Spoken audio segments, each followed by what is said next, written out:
Right, let's move that. There we go. Right, it's a little bit in bed with Mikey this morning because the heating's not on yet, I don't think, and it's cold. And I thought he might turn up. Hello, mate. Should I get in there? But I went to bed about 7:30 last night, I think, because I had just clapping thighs. It got a bit boring. But I was just lying in bed, just rocking. Just having a rock. It's like the whole top half of my body was just rocking. And it was like I felt tired. But then, as soon as I closed my eyes, my head went more active in time with the rocking. But when I stopped rocking, I just felt really weird and tense. And I rocked myself to sleep. I just thought, if I can go with it. And I woke up about 11:30, I think.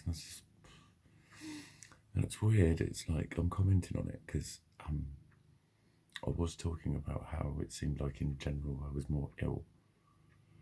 And it was kind of like having a bit of when I've had a bit of a flare up, but there was no hook to hang it on, as it were. It was like the symptoms were just happening anyway, or some of them.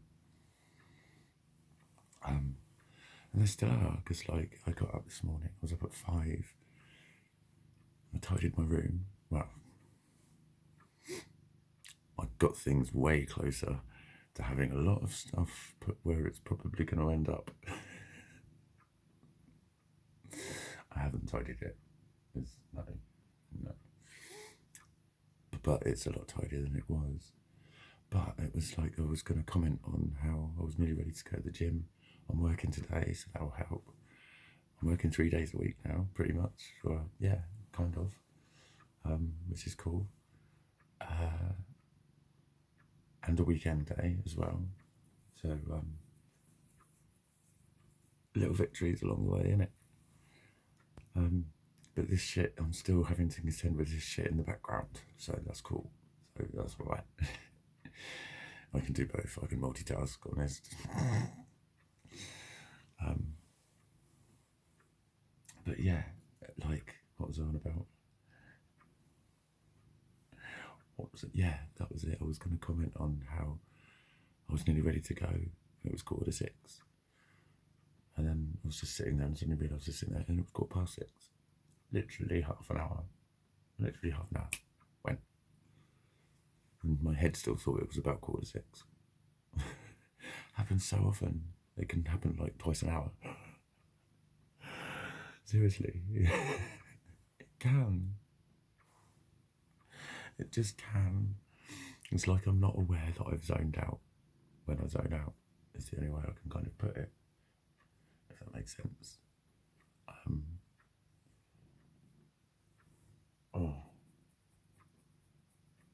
But yeah, so it's kind of still happening. But that's alright, it's still, what is it now? It's 25 past. Yeah, I'm still going to get there and everyone will say, you're early this morning. Because it is Saturday, so that's all good. So maybe it's another way, how. Another reason why, and another way how these videos are helpful. Just by spurring me into action. It's not just to like get the shit out of my head, maybe. Same sort of thing as writing. I got stuck into one of those conversations the other day when someone was talking about a journal. And I was going, yeah, I'll make a video one. Like, yeah, but you get all your stuff out with writing. I was thinking, I know what you're going to say. I know all of the science behind it and about how the parts of your brain that you use when you're writing, and it is more powerful to write. It's like, yeah, but I can't do that. I've tried that loads with a very open mind and a certain amount of resolve. And this writes better, and I find it helps. So it was another one of those, like, smile and stay in your own lane without trying to look like a smug cunt. Because when I do just try and go, all right, cool, yeah, I think I just come across as being like, ew, whatever. Is that because I'm sensitive, or because you fucking lot are? There's surely a bit of both. Surely a bit of fucking both. because it was right what he was saying. I didn't disagree. I can't even remember who it was. That's how important it must have been. But I do remember remarking in my head about it and just saying, no, I'm just going to just fucking agreement with a twist is what they call it, actually. You're absolutely right, and that's why I do it this way. Just agree and say the total fucking opposite again. But I had to, because this is my method. This is my method. You know, it's like, I wish I could write. I love writing. I love when I have written. I like writing stuff. I've started to write poetry a little bit, which isn't like me, never was like me. But I've always played with words in my head.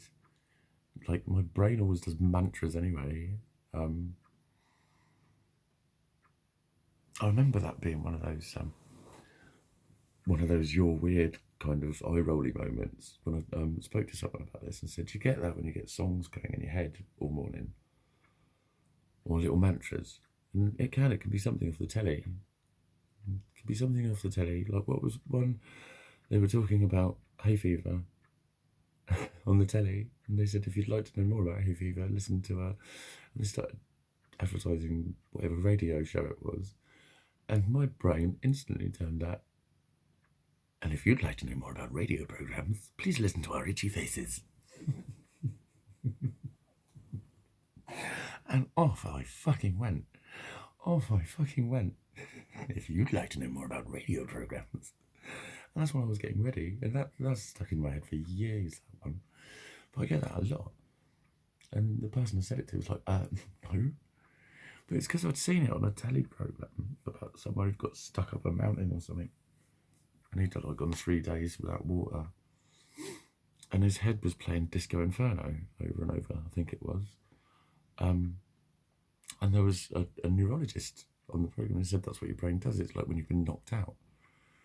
And I thought that was something to do with the alcoholism, because I'd had it for years.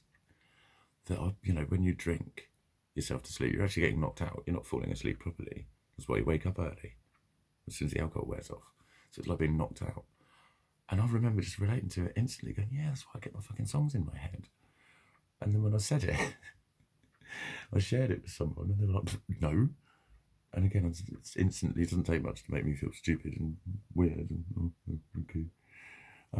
But I do know that I compose songs in my head very frequently, and they just rattle and roll and go over and over and over and over. And I don't know, maybe my half hours of knees clapping, unaware knee clapping,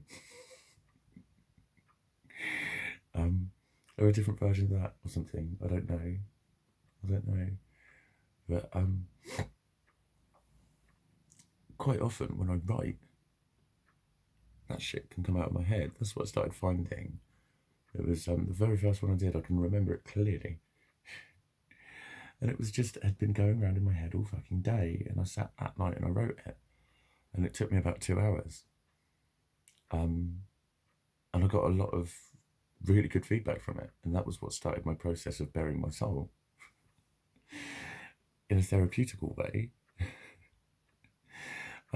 But then again became one of the signs of someone who's emotionally unstable and is always fucking screaming about their feelings and all that sort of shit, and that feelings matter massively to them, and make everyone else think, oh, for God's sake, does it really fucking matter? It's like, well, I don't know. When it makes you ill, it has to.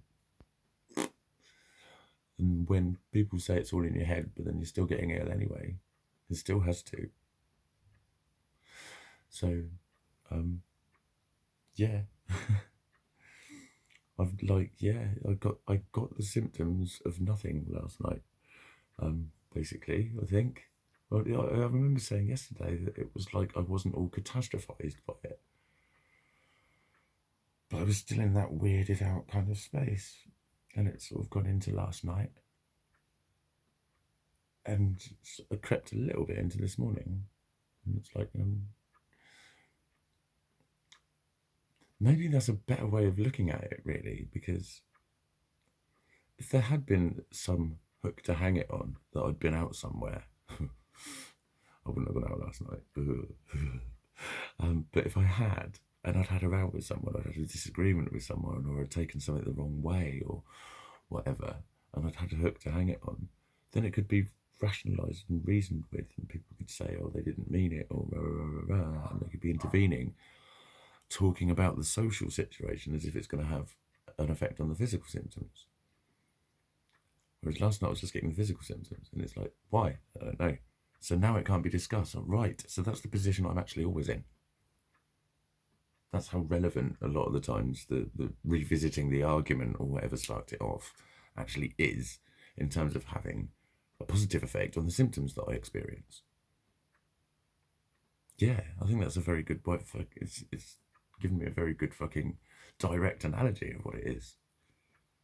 If you separate the stressor, the instigator, what sparked it off, from the symptoms, and say, actually, you can just take that away.